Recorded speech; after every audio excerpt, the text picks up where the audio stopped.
Khopoli centre मधून वंदना जाधव ताई आपल्यासोबत आहेत. ताईला कमरेत गॅप होता, पाठीत गॅप होता, पण आज आपल्या थेरपी घेतल्यानंतर तिच्याकडे एक सुंदरसा अनुभव आहे. तर आपण तिच्याशी बोलूयात. ताई नमस्ते. नमस्ते ताई, आपल्या Maugham health care therapy centre मध्ये येण्याचे तुला काय त्रास होते? मला मानेला गॅप होता, पाठीला मणकेला गॅप, कमरेची गादी सरकलेली. एक मिनिट थांब. कमरेत गॅप? कमरेत किती गॅप होते कमरेत? कमरेत 3 गॅप आहेत. कमरेत 3 गॅप आहेत. त्याच्यानंतर पाठीला 5 आहेत. पाठीत 5 गॅप आहेत. अजून आणि मानेला पण गॅप आहे. मानेत पण गॅप आहे. आणि कमरेची गादी सरकलेली आहे, नसा चॉकअप झाले आहेत, नसा दबले गेले. हो. आणि पाठीला पण नसा चॉकअपच सांगितलं त्या.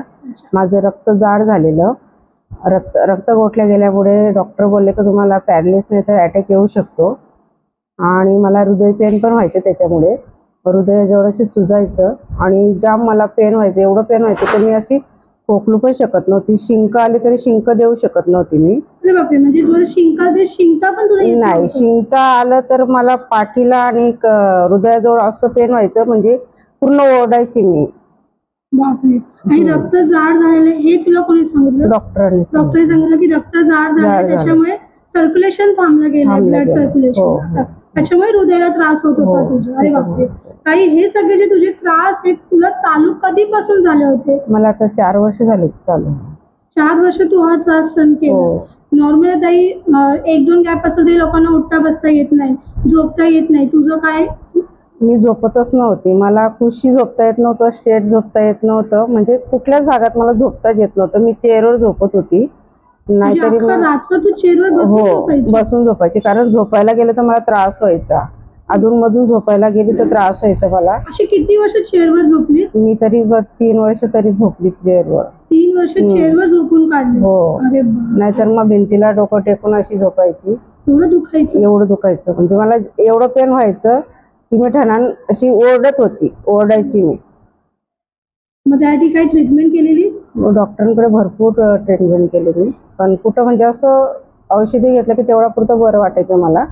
परत जसं आहे तसं आहेच. हो. डॉक्टरांनी काय सजेशन दिलं होतं काय करावं लागेल त्यासाठी? डॉक्टर बोलले की ऑपरेशन करावं लागेल मणक्यांचं, त्याच्याशिवाय तुम्ही बरे नाही होणार. मग तुला आपल्या मॉम हेल्थ केअर सेंटर बद्दल कोणी सांगितलं? आपल्या वाघमारे आईने सांगितलं मला. म्हणजे आमच्या इथले बरेच लोक येत होते, बरेच लोकांनी मला तसं सजेस्ट केलं की तू तिथं जाऊ नये, ऑपरेशन वगैरे काही करू नको, जाऊ नये तिथं. मला माहिती नव्हतं आधी. मग वाघमारे आई पण बोलल्या का चल म्हणून. मग त्यांच्यासोबत मी इकडे आली. मग इकडे आल्यापासून मला पूर्ण मी रिकवर झाले अशीच म्हणणार आहे. पण मी तुला असं विचारेन की इथे येऊन तुला किती पिरियड झाले, म्हणजे किती महिने झाले? मला 2 महिने होत आले. 2 महिने हो. त्या 2 महिन्याचा काय तुझा प्रवास होता आपल्या मॉम हेल्थ केअर थेरपी सेंटरचा? काय तुला आल्या लगेच बरं वाटलं? नाही, आल्या तर बरं नाही वाटलं मला. म्हणजे मला पण वाटत होतं, पण इथे लेक्चर ऐकून असं वाटलं की बाबा नाही, तर एवढं वर्षाचं दुखणं आहे आपलं, जुनं दुखणं, तर लगेच आपलं बरं नाही होणार. म्हणून मी विश्वास ठेवला स्वतःवर पण आणि मॅडमांवर पण विश्वास ठेवला. मग ते येतच राहिली. मी रेग्युलर 2 महिने आली. मला कमीत कमी 1 महिन्यामध्ये मला पूर्ण बरं वाटायला लागलं. ताई, मी तुला असं विचारेन की तुला एवढे गॅप्स आहेत, बरोबर आहे? मॉम बेडवर जेव्हा तू झोपलीस त्यावेळेला तुला त्रास झालेला होत होता. मला जाम त्रास होत होता. म्हणजे मी ओरडत पण होती, पण इथल्या आपल्या एंजलनी मला भरपूर सपोर्ट केला. मी बघितलं त्यावेळेला. म्हणजे तुझा इथला पिरियड मी असं सांगू शकते की ज्या वेळेला मी तुला इथे झोपताना बघितलं त्यावेळेला तू खूप जोर ओरडत होती की आम्हाला असं वाटत होतं की मशीन बंद करू का आम्ही टाइमवरती, बरोबर? पण त्याच्यानंतर हळूहळू तुला कसं वाटायला लागलं? हळूहळू मला बरं वाटायला लागलं. म्हणजे थोडं दुखत होतं, म्हणजे मी सहन करत होती, दुखत होतं तरी पण. आपल्या रोलरच्या मशीनवर जेव्हा मी झोपायची तेव्हा रोलर चालताना मला जाम त्रास व्हायची, मला जाम वेदना व्हायच्या, अक्षरशः रडायला पण यायचं मला.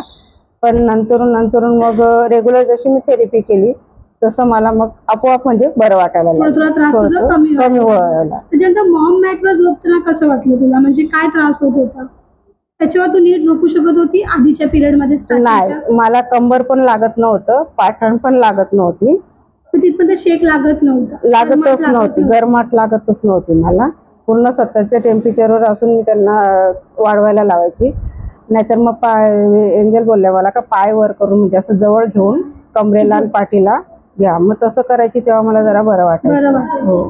आता तुला कसं वाटतं? 2 महिन्याच्या पिरियड्स नंतर आता तुला कसं वाटतंय? तू आता झोपू शकतेस घरी आरामात? आरामात झोपते मी आता गुडघे स्ट्रेट पण झोपते मी आता. खुर्ची बिर्ची काय नाही, चेअर बीर काय नाही. अगदी म्हणजे मी अशी स्टेट म्हणजे 4 वर्ष असं कसं झोपतात तेच मला माहितीच नव्हतं. ते दिवस आठवले तर कसं वाटतं?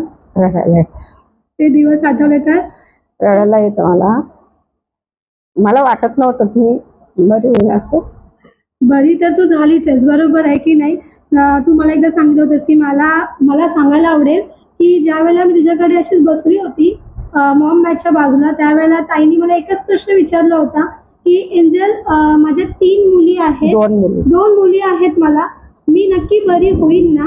की मला असं वाटत नाहीये की मी जगीन करून, तर मला ना खरंच बरं व्हायचंय. आणि आज मला प्राऊड फील होतंय हे सांगायला की Maugham health care therapy centre मध्ये येऊन आज ताई पूर्णपणे बरी झालेली आहे. हो की नाही ताई? आणि तू 4-5 दिवस थेरपीला नव्हतीस, कुठे गेली होतीस? लग्नाला गेले. लग्नाला गावी गेलेली. मग तिथे गेल्यावर काही त्रास झाला का ग तुला? तिथे गेल्यावर मला त्रास नाही झाला, पण नातेवाईक सगळे माझ्याकडे एकदम आश्चर्याने बघायला लागले की तू एवढी म्हणजे बेडवर पडून होती, अक्षरशः ओरडत होती, तुला जेवता येत नव्हतं, झोपता येत नव्हतं. तू डायरेक्टली एवढं लांब जळगावला गावाला आली आणि ट्रेनने. हो. काय त्रास ट्रेनने जात नाही? काहीच नाही झालं. काहीच नाही. तिथे गेल्यावर तिकडं पण नाही काय झालं. लोक शॉक झाली. जी बेडवर झोपलेली एवढ्या वर्ष 4 वर्ष उठता येत नव्हतं, पण आज मॉम हेल्थ केअरच्या थेरपी, कुठे थेरपी घेतली सांगितलंस? काय केलं? सांगितलं ना मी, तर म्हटलं असं असं सांगितलं होतं. ते बोलले ऑपरेशन सांगितल्यानंतर तू डायरेक्ट इकडे गावाला आली. मी बोलले की थेरपीला जाते ना, आमची थेरपी एवढी चांगली आहे की त्यांनी तुला बरं केलं. खरंच आज ज्या समता मॅडम आणि सूरज सर आहे, बरोबर आहे ना, आज त्यांनी ही फ्री डेमोथेरपी सेंटर जे चालू केलं त्याच्यामध्ये ताई तू थेरपी घ्यायला आलीस.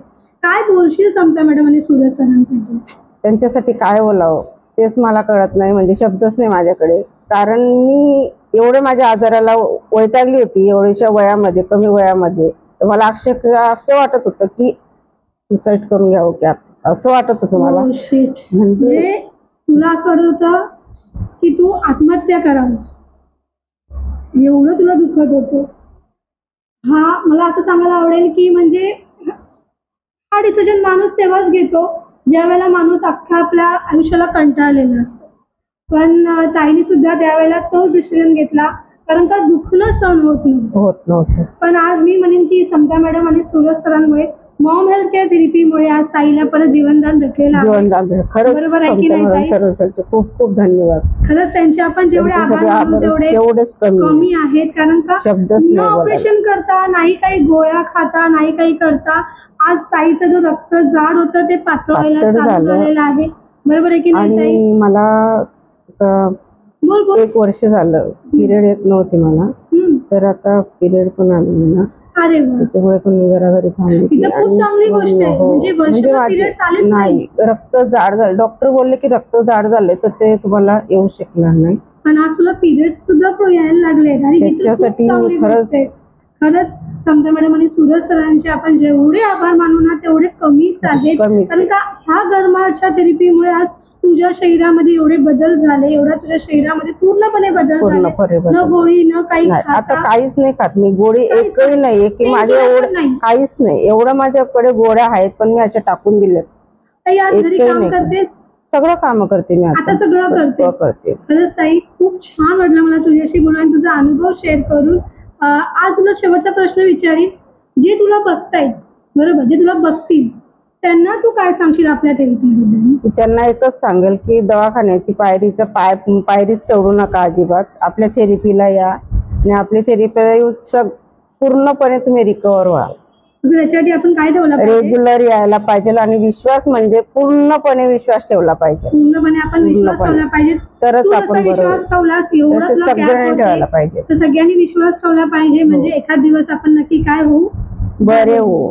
खरंच म्हणजे समता मॅडम आणि सूरज सर, आज तुमच्यामुळे खरंच आज वंदना जाधव मध्ये जो फरक आला तसा सगळ्यांमध्ये 100% येईल. आज माझ्याकडे सुद्धा शब्द नाहीये तुमच्यासाठी, पण थँक्यू सो मच समता मॅडम आणि सूरज सर. ताई थँक्यू, तुझ्याशी बोलून खूप छान वाटलं. थँक्यू.